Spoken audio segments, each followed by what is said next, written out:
আমরা জানি যে খুব অসুস্থ অবস্থায় তিনি যে বিদেশে গিয়েছেন, খুব অসুস্থ ছিলেন, খুবই খারাপ অবস্থা ছিল, কিন্তু আল্লাহর রহমতে আমরা যতটুকু জানি তিনি ভালোর দিকে। আমরা দোয়া করবো আল্লাহ যাতে তাকে দ্রুত সুস্থ করে আমাদের মাঝে ফিরে আনেন, সেটার জন্য আমরা দোয়া করবো। আর যেহেতু অনেকদিন পর একটু সুযোগ পাইলাম আপনাদের সাথে কথা বলার, কিছু দুই একটা কথা বলি, কি বলেন? আমরা সুযোগটা যেহেতু আসলো, আর মামুন যেহেতু বলছে, যে আমিও বলি যে এলাকার সন্তান হিসাবে যেহেতু একটা সুযোগ আসছে সামনে মেয়র হওয়ার, আমি মেয়র হওয়া মানে তো আপনারাই হওয়া নাকি? আপনারা কি এই সুযোগটাকে কাজে লাগাইতে চান? কাজে লাগাইতে চাইলে আসলে এইটার ব্যাপারে কোনো দলমত নাই, সব দল মত নির্বিশেষে এলাকাবাসী হিসাবে সবাই আমাদেরকে নির্বাচনটা করতে হবে।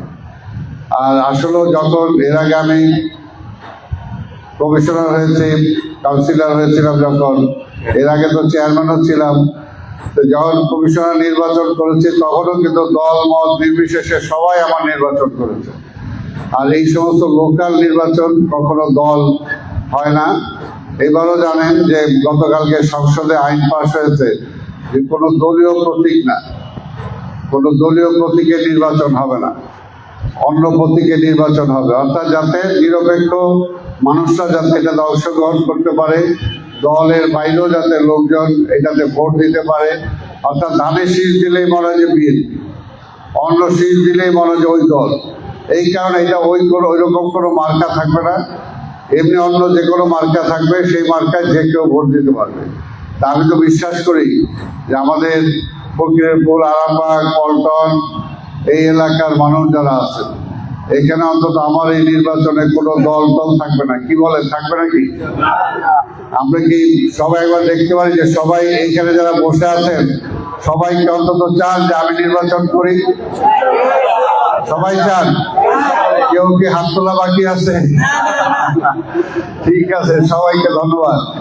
আমরা চাই, কারণ এটা হচ্ছে কি যে ধরেন এলাকার স্বাভাবিকভাবে আবার কত বছর পরে এরকম একটা সুযোগ আপনারা পাবেন জানি না, তাই না? এক সময় পার্লামেন্ট মেম্বার করার সুযোগ আমরা পেয়েছিলাম আমাদের এলাকার বড় ভাই রহিম ভাইকে, এরপরে তার এলাকার পার্লামেন্ট মেম্বার হওয়ার সুযোগ আসে নাই।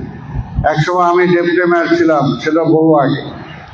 আবার ঘুরে এবার একটা সুযোগ আসছে, যেহেতু বিএনপির আমাদের দল, মাননীয় প্রধানমন্ত্রী তারেক রহমান আমাকে এই সুযোগটা দিয়েছেন। আমি তো বিশ্বাস করি যে আমার এলাকার লোকজন এটা পুরোপুরি কাজে লাগাবেন। আপনারা, আমি আশা করি যে ঘরে ঘরে এখন থেকেই অন্তত প্রচার করতে হবে। আর আমি তো বিশ্বাস করি যে ঢাকা এটা বিশাল একটা শহর, ৭৫টা ওয়ার্ড, ৭টা নির্বাচিত এমপির এলাকা। আমার তো বিভিন্ন এলাকায় যাইতে হবে।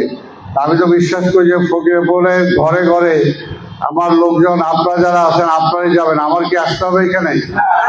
আমি তো বিশ্বাস করি যে এখানে আপনারা সবাই আমার লোকজন, আত্মীয় অনাত্মীয় যারা এই এলাকায় আছে সবাই আমরা আত্মীয়, সবাই আমরা এক। কাজেই সুখে দুঃখে সবাই একসাথে আছি। আমরা চেষ্টা করব যাতে সবাই একসাথে থাকা যায়।